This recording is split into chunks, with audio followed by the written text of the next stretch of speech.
The entire cruise industry has been on the offensive against the CDC the last few weeks. We just may be getting somewhere. That story and more next on the Cruise News Week in Review.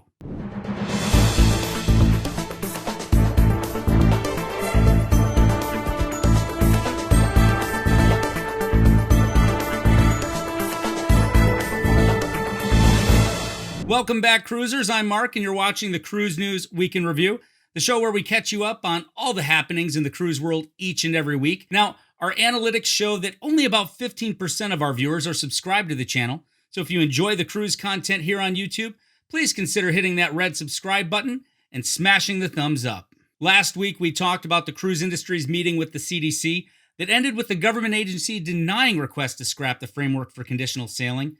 Then Florida Governor Ron DeSantis threatened to sue the government to get cruising restarted. And myself and many other cruise lovers went to the CLIA Action Center at cruising.org to tell our elected officials that cruising needs to resume. Then on Thursday, and I was hoping this wasn't just an April Fool's joke, Miami-Dade Mayor Daniela Levine Cava tweeted this statement. We were very encouraged by our call today with the CDC Director, Dr. Rochelle Walensky, Division Director Martin Satron, and the CDC team to discuss the safe return of cruising in the U.S. I was impressed by the director's knowledge of the industry and her empathy to the economic hardships that the loss of this business has caused. We are excited that the CDC will shortly be issuing new guidelines for a restart to cruising, taking into consideration the advancements made possible by the vaccine.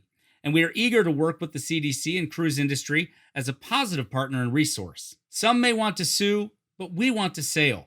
And we are ready to collaborate to make sure the cruise capital of the world can lead the way to rebuild this critical industry. And yesterday, the CDC did issue new travel guidance for people who are fully vaccinated and changes to the orders for cruise ships. As this just recently came out, I haven't had the chance to fully dive into it, but here's a list of the updates. And on the surface, it doesn't really look like much, but here it is. It added to the routine COVID-19 laboratory screening testing of all cruise section, the procedures for embarking contractors overnight and visitors overnight section, and the procedures for embarking day contractors and day visitors section, clarified laboratory parameters and testing options, updated surveillance reporting requirements to daily, revised the color coding system, and COVID-19-like illness definition. If you want to check out the statements from the CDC, I've put a link down in the description. Norwegian Cruise Line Holdings has announced that they will require all crew on board Norwegian, Oceania, and Regent ships to get the vaccine in order to provide the safest cruise experience possible.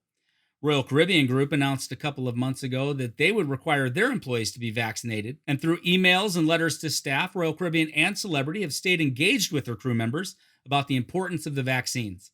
It also looks like both Norwegian and Royal Caribbean are prepared to administer the vaccinations on board to any crew who are unable to receive them in their home countries. Royal Caribbean officially took possession of their newest ship, Odyssey of the Seas, on Wednesday. The Quantum Ultra-class ship is the fifth and last of a series of ships built at Meyer Werft that began in 2013 with the Quantum of the Seas. This is a very important moment because this is the point at which we symbolize the actual taking delivery of the vessel. I'd like to thank all who have been on our team and all who have been at the team of Meyer Werft and all the other suppliers, financiers, etc., officials that have supported this amazing undertaking, and a ship that we're very excited about taking delivery of and can't wait to show off in Israel, in Greece, and in Cyprus.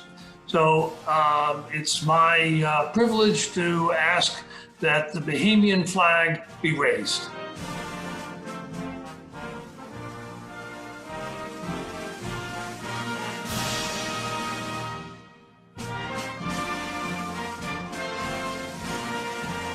Royal Caribbean also raised their company flag, and since their headquarters is in Miami, Florida, they raised the U.S. flag as well. And they did it in style while the national anthem was simultaneously sung on board the Quantum of the Seas in Singapore. Now, I'm a sucker for a good rendition of the anthem, so check this out. Oh, say can you see by the dawn's early light what so proudly we hailed at the twilight's last gleaming, whose much strives and bright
The Quantum of the Seas has been sailing successfully from Singapore since December, and with the continued demand, Royal Caribbean has decided to once again extend the ship's stay there through October of 2021.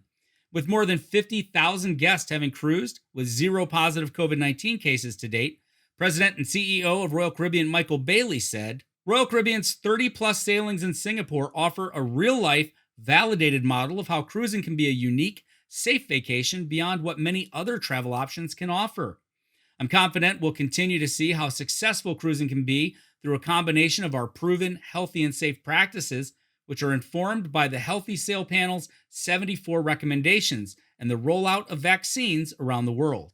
And Royal Caribbean also threw their hat into the UK ring this week, announcing that the Anthem of the Seas would be sailing from Southampton beginning on July 7th.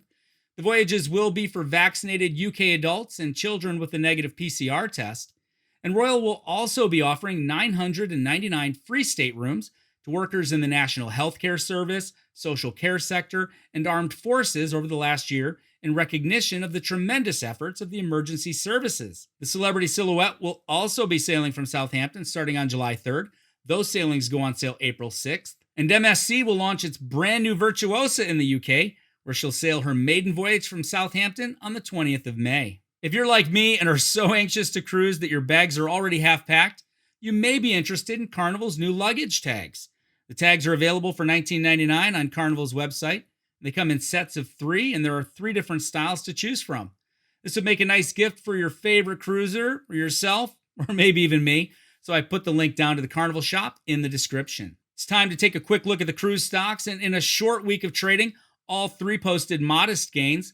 Royal Caribbean closed the week at $86.67, up 2.46%. Carnival Corporation and PLC climbed 3% to close at $26.86 a share. And Norwegian Cruise Line Holdings finished at $27.72 for an increase of 3.3% for the week. Listen, I know that we've been waiting and waiting for the CDC to do something. And so far, we still haven't seen anything concrete regarding when cruising can resume in the U.S. And I haven't shied away from giving my opinion on the matter, as you can see here or here. But I'm trying to stay positive, and I hope to report some great news to you all soon. Make sure to put your comments down below, share this video with your friends, hit that like button, and remember, life is short. Cruising is fun. We'll see you next week.